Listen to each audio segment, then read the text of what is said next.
Hello viewers, welcome to my channel. आज हम rich dad poor dad book का 7 chapter का 4 पार्ट पढ़ने जा रहे हैं।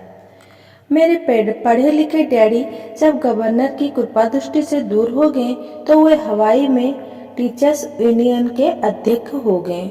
उन्होंने मुझे बताया कि यह उनके द्वारा किया गया सबसे कठिन काम था।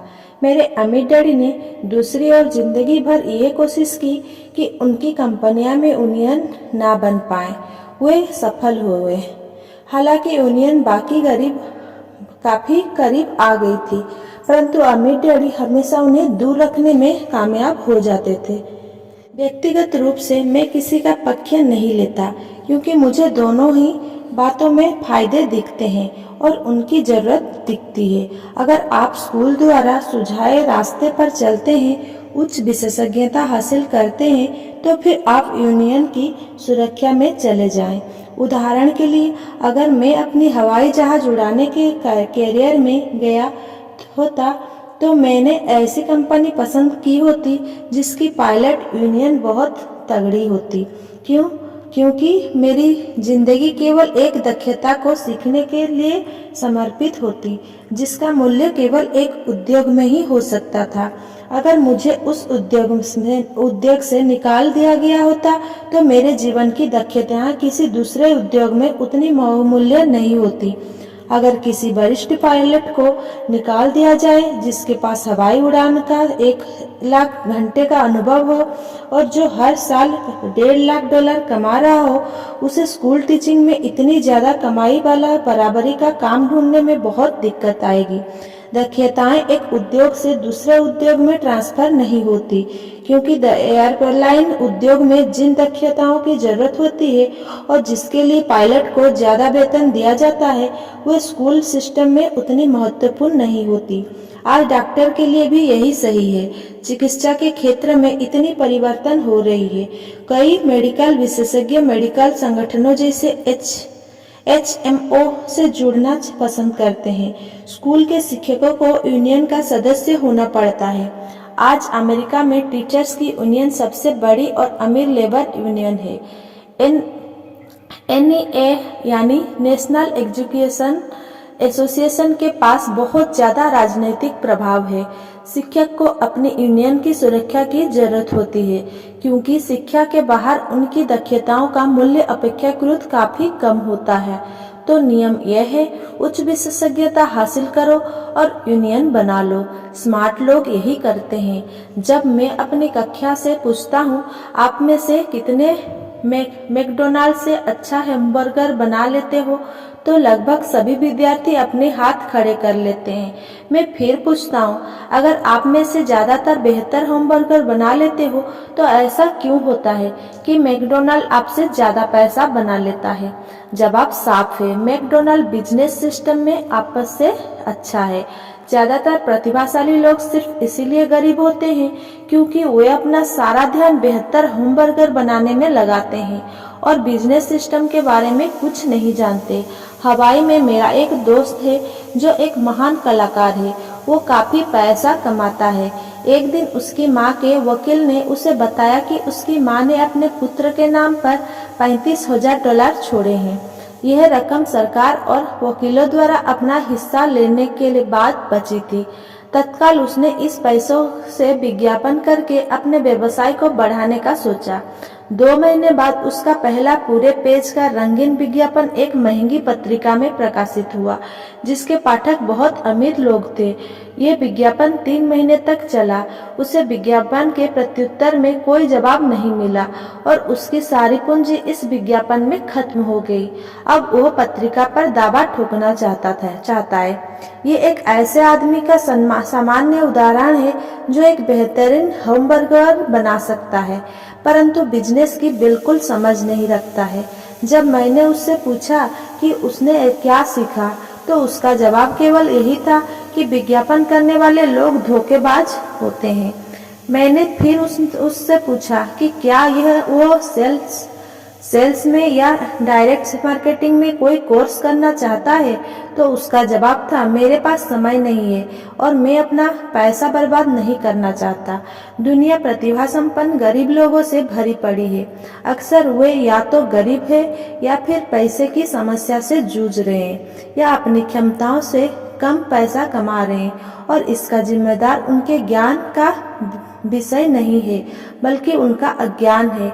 वे एक बेहतर होम बर्गर बनाने की दक्षता को पैना करने में ही लगे रहते हैं और होम बर्गर को बेचने और उसे घर तक पहुंचाने की दक्षता पर बिल्कुल भी ध्यान नहीं देते हैं। शायद मैकडॉनल्ड सबसे अच्छे होम बर्गर नहीं बनाता है, परंतु वे एक मूलभूत रूप से औसत होम बर्गर को बेचने और उसे घर तक पहुंचाने में सर्वश्रेष्ठ है। गरीब डैडी चाहते थे कि मैं विशेषज्ञता हासिल करूं। उनका विचार कि अगर मैं ऐसा करूंगा तो मुझे ज्यादा वेतन मिलेगा। हालांकि उन्हें के गवर्नर ने साफ कह दिया था कि वे राज्य सरकार के लिए अब काम नहीं कर सकते। फिर भी मेरे पढ़े लिखे डैडी मुझे विशेषज्ञता हासिल करने के लिए प्रोत्साहित किया करते थे। पढ़े लिखे डैडी ने टीचर्स यूनियन का काम संभाल लिया था और वे उच्च शिक्षित और निपुण प्रोफेशनल के लिए और ज्यादा सुरक्षा और फायदे को लिए अभियान छेड़ रहे थे। हमें इस बात पर काफी बहस हुई, परंतु मैं जानता हूँ कि वे इस बात पर कभी सहमत नहीं हुए कि ज्यादा विशेषज्ञता के कारण ही यूनियन के संरक्षण की जरूरत होती है। वे यह कभी नहीं समझ पाए कि आप जितनी ज्यादा विशेषज्ञता हासिल कर लेते हैं उतने ही ज्यादा आप जाल में फंस जाते हैं और आप अपनी विशेषज्ञता पर निर्भर हो जाते हैं। अमित डैडी की सलाह यह थी कि माइक और मैं खुद विकास करें। कोई कॉरपोरेशन यही करते हैं। वे बिजनेस स्कूल के किसी युवा प्रतिभाशाली विद्यार्थी को चुन लेते हैं और फिर उस आदमी को इस तरह विकसित करते हैं ताकि एक दिन वो कंपनी की जिम्मेदारी संभाल सके। और वे प्रतिभाशाली युवा कर्मचारी किसी एक डिपार्टमेंट में विशेषज्ञ नहीं होते। वे बिजनेस सिस्टम के सभी पहलुओं की जानकारी लेने के लिए एक डिपार्टमेंट में उस डिपार्टमेंट तक काम करना सीखते हैं। अमीर लोग अक्सर अपने बच्चों या दूसरे के बच्चों को इसी तरह विकसित करते हैं। ऐसा करने से उनके बच्चों को बिजनेस की पूरी प्रक्रिया अच्छी तरह समझ में आ जाती है और वे ये भी समझ जाते हैं कि किस तरह विभिन्न डिपार्टमेंट में तालमेल होता है। दूसरे विश्व युद्ध की पीढ़ी में एक कंपनी से दूसरी कंपनी में जाना बुरा समझा जाता था। आज इसे स्मार्ट समझा जाता है। चूंकि लोग ज्यादा विशेषज्ञता हासिल करने की बजाय इस कंपनी को बदलकर दूसरी कंपनी में जाना पसंद करेंगे, तो क्यों ना कमाने के बजाय सीखने पर ध्यान केंद्रित किया जाए। कम समय में हो सकता है कि आपकी आमदनी कम हो, परंतु लंबे समय में इससे आपको बहुत ज्यादा फायदा होगा। सफलता के लिए जिन मुख्य मैनेजमेंट दक्षताओं की जरूरत होती है, पहला कैश फ्लो का मैनेजमेंट, दूसरा सिस्टम का मैनेजमेंट, आपके और आपके परिवार के साथ समय को मिलाकर, 3 लोगों का मैनेजमेंट। सबसे महत्वपूर्ण विशेषताएं दक्षताएं सेल्स और मार्केटिंग की समझ है। किसी की योग्यता ही व्यक्तिगत सफलता की आधारभूत कुशलता है। इसलिए आपको दूसरे आदमी के साथ संप्रेषण में कुशल होना चाहिए, चाहे वो कोई ग्राहक हो, कर्मचारी हो, बॉस हो, पत्नी हो या बच्चे हो। कम्युनिकेशन स्किल जैसे सीखना, लिखना, बोलना और सौदेबाजी करना सफल जीवन के लिए बहुत जरूरी है। ये एक ऐसी कला है जिस पर मैं लगातार मेहनत करता हूँ और अपने ज्ञान को बढ़ाने के लिए पाठ्यक्रम में भाग लेता हूँ या शैक्षणिक टेप खरीदता रहता हूँ। जैसा कि मैंने बताया, मेरे पढ़े लिखे डैडी ने जितनी ज्यादा मेहनत की वे उतनी ही ज्यादा काबिल बने। उन्होंने जितनी ज्यादा विशेषज्ञता हासिल की वे उतनी ही ज्यादा फंसते चले गए। हालांकि उनकी तनख्वाह बढ़ी, परंतु उनके विकल्प कम होते चले गए। जब उन्हें सरकारी नौकरी से हटा दिया गया, तभी उन्हें पता चला कि वे व्यवसाय की दृष्टि से कितने जोखिम में थे।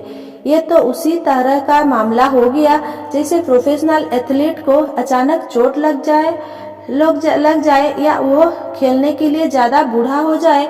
उनकी ऊंची तनख्वाह वाली स्थिति चली जाती है और वे अपनी सीमित दक्षताओं के सहारे जीवन यापन करते हैं।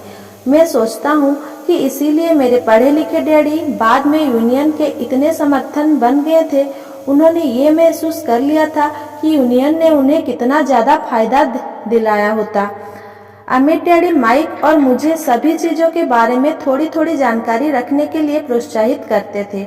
वे हमें ऐसे लोगों के साथ काम करने के लिए प्रोत्साहित करते थे जो हमें ज़्यादा स्मार्ट थे। वे हमसे ये भी चाहते थे कि वह हम स्मार्ट लोगों से एक टीम के रूप में काम करवाएं। आज इसे व्यावसायिक विशेषज्ञता का समन्वय कहा जाएगा। आज मैं भूतपूर्व स्कूल टीचर से मिलता हूं जो हर साल लाखों डॉलर कमा रहे हैं। वे इतना ज़्यादा इसीलिए कमा रहे हैं क्योंकि उनके पास अपने क्षेत्र की विशेषज्ञ दक्षताओं के अलावा भी दक्षताएं हैं। वे सिखा भी कर सकते हैं और बेच भी सकते हैं और मार्केटिंग भी कर सकते हैं। बिक्री और मार्केटिंग की दक्षताएं ज़्यादातर लोगों को इसीलिए कठिन लगती है क्योंकि इसमें नकारे जाने या अस्वीकार किया जाने का डर होता है। आप संप्रेषण, सौदेबाजी और अपने नकारे जाने के डर का सामना करने में जितने बेहतर होंगे, आपके लिए जिंदगी उतनी ही आसान होगी। जिस तरह मैंने अखबार की लेखिका को सलाह दी थी जो बेस्ट सेलिंग लेखिका बनना चाहती थी, मैं हर किसी को वही सलाह देना चाहूँगा। तकनीकी रूप से विशेषज्ञता हासिल करने के कुछ मजबूत पहलू होते हैं और कुछ कमजोर पहलू होते हैं। मेरे कुछ दोस्त थे जो जीनियस है, परंतु वे दूसरे लोगों के साथ प्रभावी ढंग से बात नहीं कर पाते और परिणाम स्वरूप उनकी आमदनी बहुत कम है। मैं उन्हें सलाह देता हूँ कि वे 1 साल तक बिक्री की कला सीख ले, चाहे वे कुछ भी ना कमाएं, परंतु उनकी कम्युनिकेशन स्किल सुधर जाएगी और वो अनमोल है। अच्छे सीखने वाले, बेचने वाले और मार्केटिंग करने वाले व्यक्ति होने के अलावा हमें अच्छे शिक्षक और अच्छे विद्यार्थी होने की भी जरूरत है। दरअसल अमीर होने के लिए आप में लेने के साथ ही देने की काबिलियत भी होनी चाहिए। आर्थिक या फाइनेंशियल संघर्ष के मामलों में देने और लेने में बहुधा कमी देखी गई है। मैं ऐसे कई लोगों को जानता हूँ जो सिर्फ इसीलिए गरीब है क्योंकि वे ना तो अच्छे विद्यार्थी है ना ही अच्छे शिक्षक है। मेरे दोनों डैडी उदार थे। दोनों ने पहले देने के सिद्धांत का पालन किया था। शिक्षा देना उनके लिए देने का एक प्रकार था। जितना ज्यादा उन्होंने दिया उतना ही उन्हें मिला। पैसे देने के मामले में जरूर उन दोनों में अंतर था। मेरे अमीर डैडी ने बहुत सा पैसा दान दिया। उन्होंने अपने चर्च को दान दिया, समाज सेवी संस्थाओं को दान दिया और अपने फाउंडेशन को दान दिया। वे जानते थे कि पैसा हासिल करने के लिए पैसा देना होता है। पैसा देना ज्यादातर अमीर परिवारों का रहस्य है। इसीलिए रॉकफेलर फाउंडेशन और फोर्ड फाउंडेशन जैसा संगठन काम कर रहे हैं। ये संगठन उनकी संपत्ति को लेते हैं, उसे बढ़ाते हैं और लगातार देते रहते हैं।